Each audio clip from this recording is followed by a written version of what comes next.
السلام علیکم ورحمۃ اللہ وبرکاتہ۔ آج نیشنل منارٹی کمیشن کے اندر قادیانیوں کو بطور غیر مسلم اقلیت شامل کرنے کی بات ہوئی اور اس کے بارے میں فیصلہ کیا گیا۔ ہم اس فیصلے کو حسن ظن سے دیکھتے ہیں اور امید کرتے ہیں کہ اس فیصلے کی بھلائیاں اس ملک و قوم کے حصے میں آئیں گی اور اس کے نتیجے میں جو برائیاں ہوں گی اللہ پاک اس سے ہمیں محفوظ رکھے گا۔ لیکن اس زمن میں یہ عرض کرتا چلوں کہ اول تو قادیانی اپنے آپ کو منارٹی تسلیم ہی نہیں کرتے، وہ پاکستان کے آئین کو نہیں مانتے، وہ اپنے آپ کو کافر نہیں مانتے، وہ ہمیں کافر کہتے ہیں اور اپنے آپ کو مسلمان کہتے ہیں۔ دوم بات یہ ہے کہ ہم یہ فرض کر لیتے ہیں کہ قادیانی اس فیصلے کو تسلیم کر لیتے ہیں اور وہ یہ مان لیتے ہیں کہ وہ ایک غیر مسلم اقلیت ہیں، اس کا اسلام سے کوئی تعلق نہیں ہے، کوئی واسطہ نہیں ہے، تو ان کو اس ملک میں رائج مروجہ سہولیات جو کہ دیگر غیر مسلمین کے لیے موجود ہیں، سکھوں کے لیے، ہندوؤں کے لیے، عیسائیوں کے لیے، پارسیوں کے لیے موجود ہیں، اسی طرح کیا قادیانیوں کو بھی وہ سہولیات دی جانی چاہیے۔ مرزا قادیانی کو محمد الرسول اللہ کہنے کی ہمارے سے اجازت مانگ رہے ہیں، کیا وہ مرزا قادیانی کی بیویوں کو ام المومنین کہنے کی اجازت مانگ رہے ہیں، کیا وہ اپنے مرزا قادیانی کے دوستوں کو صحابہ کہنے کی اجازت مانگ رہے ہیں، یا وہ مرزا قادیانی کے فیملی اہل و عیال کو اہل بیت کہنے کی اجازت مانگ رہے ہیں، کیا وہ مرزا کی بکواسیات کو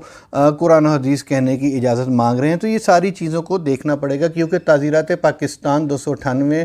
بی اور سی کے تحت ان کو اس قسم کی سرگرمیوں سے روکا گیا ہے اور اس کی 3 سال کی سزا بھی ہے۔ اور اسی طرح ملک کی اعلیٰ عدلیہ کئی دفعہ ان کو اس قسم کی سرگرمی سے روکا ہے، جس کی بطور مثال آپ کو بتاؤں گا کہ 1993 کے اندر سپریم کورٹ کے فل بینچ نے جو ان کے خلاف ایک فیصلہ دیا، اس کے اندر ایک جملہ لکھا کہ قادیانی ایک دھوکے باز اقلیت ہے۔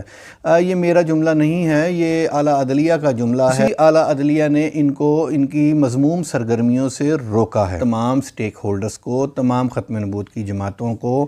تمام وہ لوگوں کو جو اس سلسلے میں کام کر رہے ہیں، محنت کر رہے ہیں، ان کے جو تحفظات ہیں، جو خدشات ہیں اور جائز خدشات ہیں، جائز تحفظات ہیں، ان کو دور کیا جائے۔ جب حکومت ایک کام اچھی نیت سے کر رہی ہے تو میرے خیال میں حکومت کو اس پہ کوئی اعتراض نہیں ہونا چاہیے، کیونکہ کوئی پاکستان کے اندر مسلمان قادیانیوں کو تبلیغ کی یا ان کے جلسوں کی یا ان کے مرزا قادیانی کے سیمینارز کی، پروگرامز کی، منارٹی کی فارم کے اندر، کہ جس طرح عیسائی ایسٹر مناتے ہیں،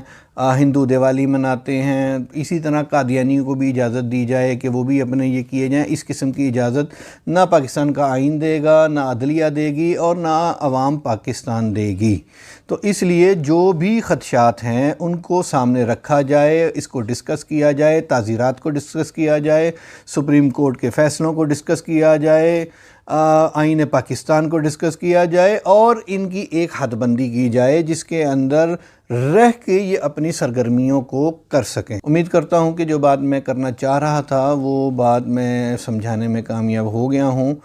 مجھے دیجیے اجازت۔ آپ سب حضرات کا بہت بہت شکریہ۔ السلام علیکم ورحمۃ اللہ وبرکاتہ۔